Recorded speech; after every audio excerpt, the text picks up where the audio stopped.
Jodie is the CEO of Nuffield International.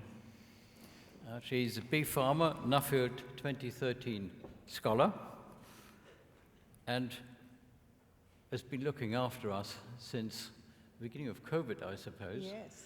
And amongst other things, sorted out what I would call at that stage, at your beginning stage, somewhat precarious financials. She's done a marvelous job. She's getting the GFPs underway again, and please give us a global perspective as you see it. Sure. Thank you. Thanks, Chris.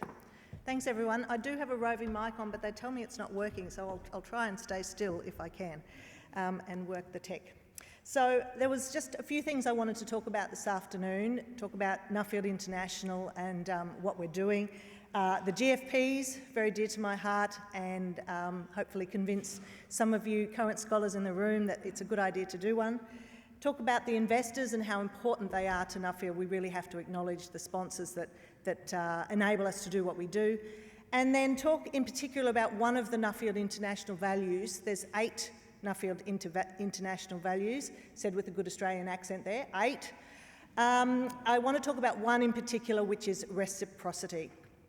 So I do have my notes on my phone. I'm not texting while I'm talking. I'm just looking at some notes, and hopefully that's going to work. So firstly, about NA, we have a vision and we have a mission. You can look at those on the website. I won't go through those. And apologies to Jude, who's in the room. For some reason or another, I have managed to insert a couple of photos of him as we go through. But that's a photo of the GFP group in some tea fields in Japan. So behind you there are some tea plants that are covered with black shade cloth in order to keep the green tips at prime quality for the sencha, the #1 green tea. So Nuffield International, we have 9 member countries. You can see the logos there. Some of them are a little bit fuzzier than others because I need to press the button first, because I took them off the websites. So I was in a bit of a hurry, but they're our member countries. And then we also have some associate countries.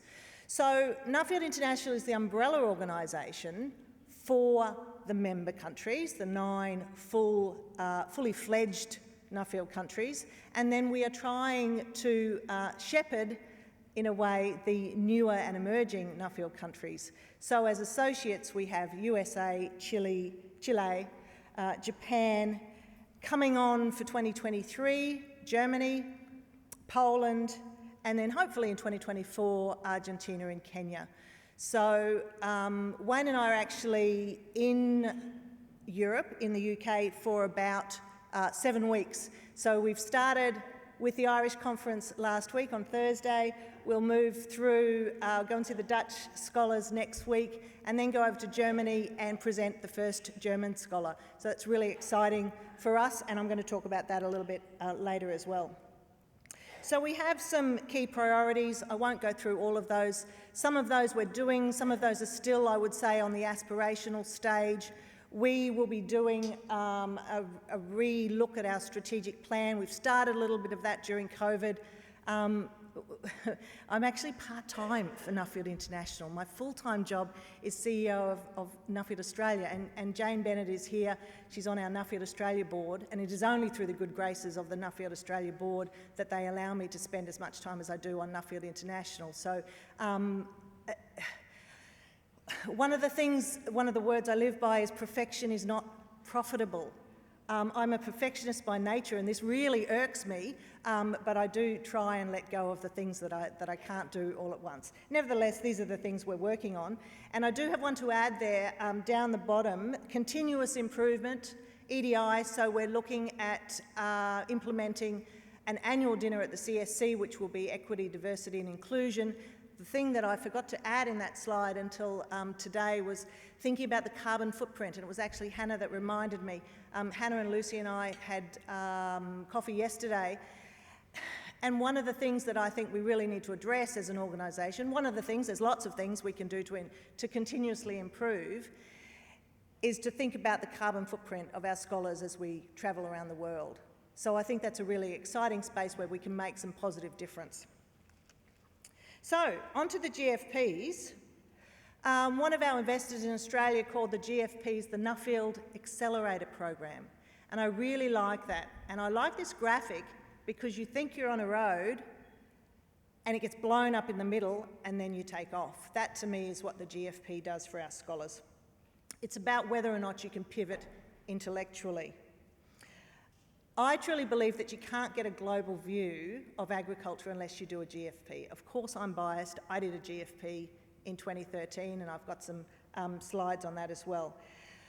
I hope when you're doing your individual study as a Nuffield scholar that you do go down some rabbit holes. You do have some days where, hey, you know, I'm not scheduled, but I've met this guy and he knows a guy and I'm going to go and do this. And I think we've heard that today. We heard that from David in particular. He just happened to be at Antonio's place and then lobbed up with a whole heap of Australians and Irishmen and Brazilians on their GFP.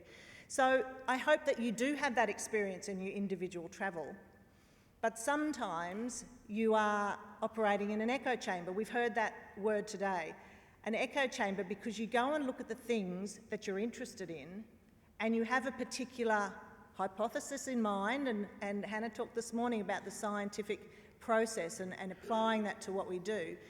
If you have a hypothesis in mind, sometimes it's self-selecting behaviour. You'll go and find what you wanted to find, you'll go and find what you thought you were going to find, and then you'll write a paper on it. That won't help us to advance global agriculture. What you need to do is break out of that mould, and the GFP will help you do that. So these are some of the things that we do on the GFP. We go and see some really interesting global research organisations. So as touch points, they're listed there, some of them. We touch on things that are global: agricultural marketing, trade, policy, very important. I say as Australians, we feel like we're somewhat protected down in the Antipodes, us and Chris, from global policy. So we're a little bit behind in that space, and our scholars really have to, I think, upskill in the global policy issues that are affecting the way we all farm. But if you go off on a GFP, you don't get to choose where you go. So myself and Nicola in the Australian office, we put together a program. We don't select who goes on which program. You put in your preferences, 1, 2 and 3, so you'll end up with a group of about 10 scholars from probably 4 or 5 different countries. You'll go through 4 or 5 different countries and see 2 or 3 visits every day. Those visits are not selected by you. So if you're an arable farmer, you'll see a dairy. You'll see 2 dairies, you'll probably see 5 dairies. I was a chicken farmer. I saw cherry orchards, I saw egg layers in India, I saw rose hydroponics in Qatar. Didn't see any broilers at all until we got to France. I did see a free-range broiler operation, but none of it was useful to my topic, or so I thought. In the end, my report actually has a lot about the GFP, so it was showing me what I didn't know. And that's the important thing. You've all seen this type of thing before. The things you know, the things you don't know, and the things you don't know you don't know. And I think that's where the GFP's really instrumental in a Nuffield scholar's journey. As I said earlier, one of the things I've learned is that perfection is not possible. So when I did my GFP, I really had to figure out who I was and what I stood for, and I had to get up at the CSC and in 2 minutes say, who I was. I had never had to do that before, and it really does make you define what's important to you. So perfection is not possible. That's one of the things. The other thing I often say is to be interesting. You need to be interested, so you have to ask questions. Again, as Sam just said, where is he gone? It's all about people, so I don't know how many of you know Dunbar's number. It's a really interesting concept. Dunbar's number says that you can only have 150 meaningful social connections. There's been some recent research that says Dunbar's number's a load of codswallop, and it's probably true. Here we are, we've got 380 people in this room, and I would say that we all know each other fairly well, or by the end of tonight we will know each other fairly well. So I think in the Nuffield network, the Dunbar's number doesn't cut it. Oh goodness, my notes are gone. So I've got a couple of slides here, just feedback on the GFP. So we did a survey recently. We surveyed the scholars from 2006 through to 2022. And this, I just pulled out some of the comments. A lot of the comments are very similar, the things that are difficult about the GFP, the things that are important about the GFP, so I just wanted to share some of those with you. And so this is my GFP. That's us in 2013 in the Ukraine and us in 2022 at our national conference just in September.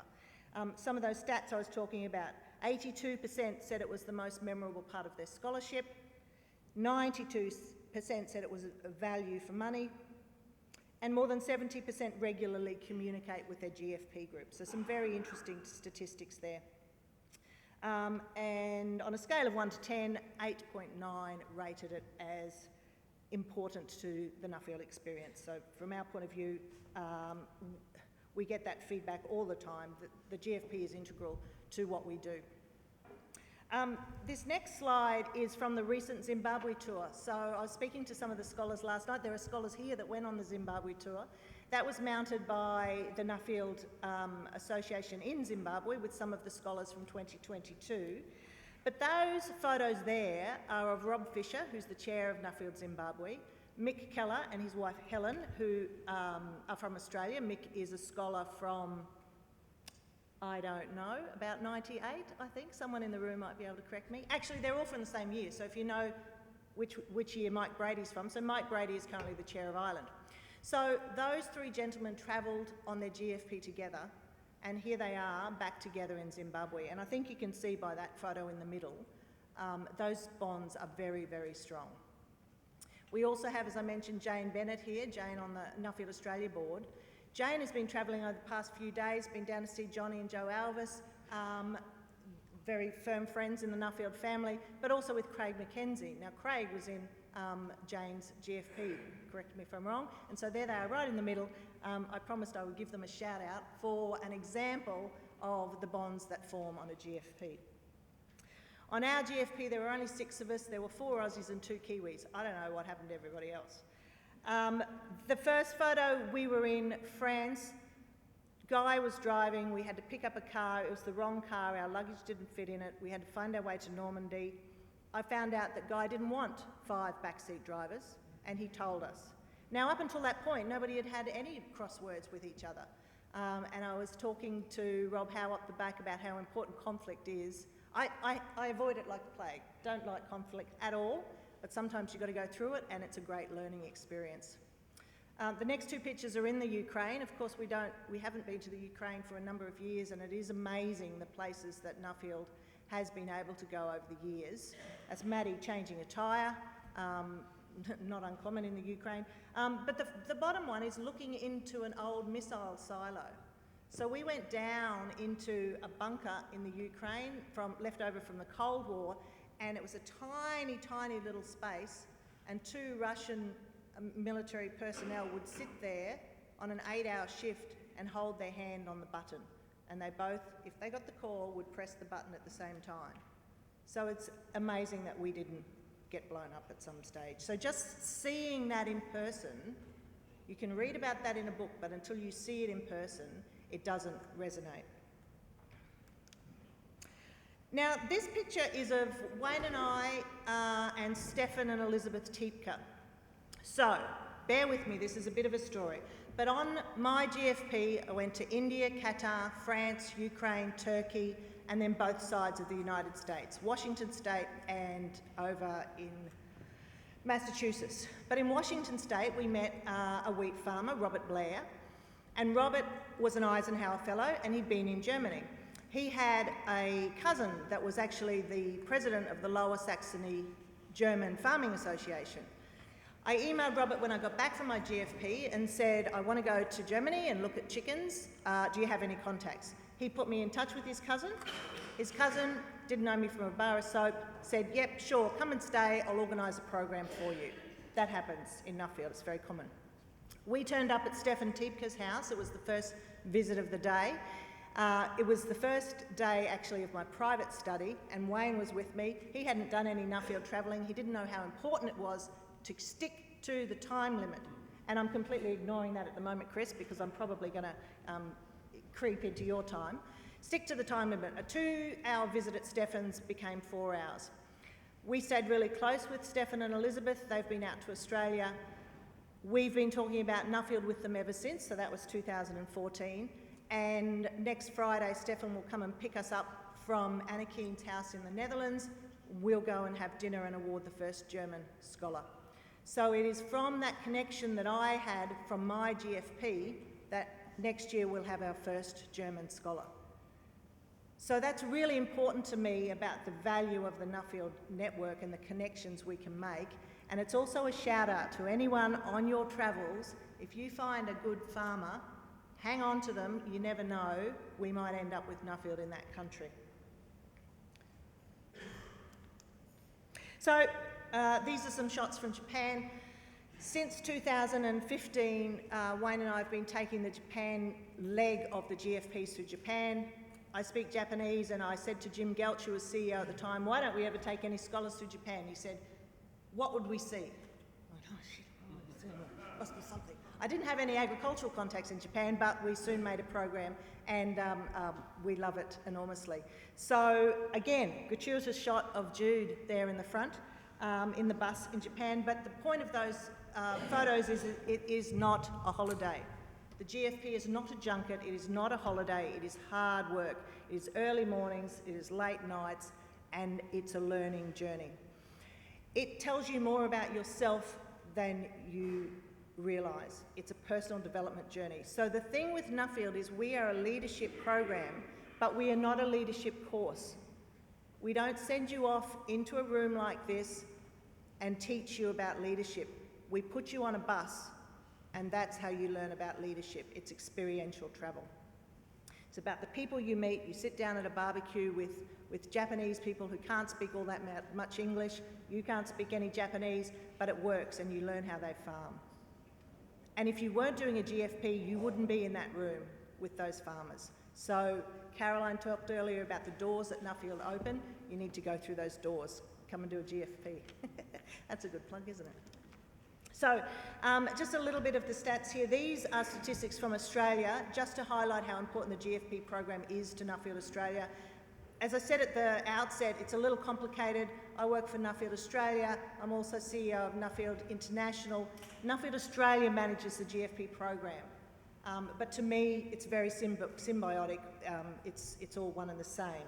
The GFPs take about approximately 40% of a scholar's bursary. The CSC, 9 or 10%. Other travel, personal travel, about 12%. Other travel in terms of going to conferences, going to selections, etc., another 13 or so %. And then we've got overheads and comms as well. It simply highlights that the GFP is integral to the program for about 10 of the Nuffield countries. And each of the countries do have to fund their scholars. But the other important point here is that a program is valuable if you put your own blood, sweat, tears and money into it. So the Nuffield Scholarship is an award that you are bestowed, that is bestowed upon you. I don't know what's grammatically correct there. It is bestowed upon you, but we fully expect that you will also be contributing financially yourself, and that is a valuable part of it. We all know when we have children, we don't give them pocket money for nothing, we make them do a chore for it. Is that old-fashioned? I don't know, my kids are, 31, 27 and 24, so maybe that's old-fashioned. But the point is that if something's given to you freely, it is not as valuable as something that you've put your money into. So the Nuffield Scholarship Program, by all means, go and find yourself some extra funding if you don't have quite enough, make yourself a savings account and put some blood, sweat, tears and money into it. And finally, reciprocity. So this is Chris Reichstein. He was a 2014 scholar from Western Australia. He passed away from cancer. The COVID years joined together in 2021, yes, in 2021, May. And he bestowed to Nuffield International a significant sum of money to put into scholarships in developing countries. So the Nuffield International Board and I have been using that money as co-funding with local investors to contribute towards scholarships. 7 last year, plus 4 delegates that went to the CSC, probably 2 this year and also 2 delegates. Have I said 2? Probably 3, maybe. Very, very important. It shows the power of good and the power that one man can have, because the legacy that Chris has been able to give us as a scholar is fundamentally changing what we're able to do with Nuffield International. So we are very thankful for Chris Reichstein, as we are to other alumni that have done similar things. So that's it for me. I apologise if I've gone over time, Chris, but I actually don't mind that much. So thanks for listening.